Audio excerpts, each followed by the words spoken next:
এই দেখো বন্ধুরা, এগুলো সব আমাদের গাছের আম। আমরা এক্ষুনি গাছ থেকে আমগুলো সব পেড়ে এনেছি। আমগুলো সব পেকে গেছে গাছে।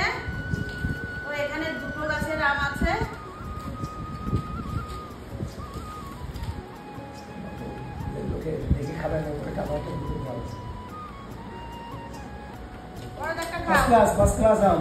একটা খাও তুমি, পেড়ে নিয়ে এলে একটা খাও।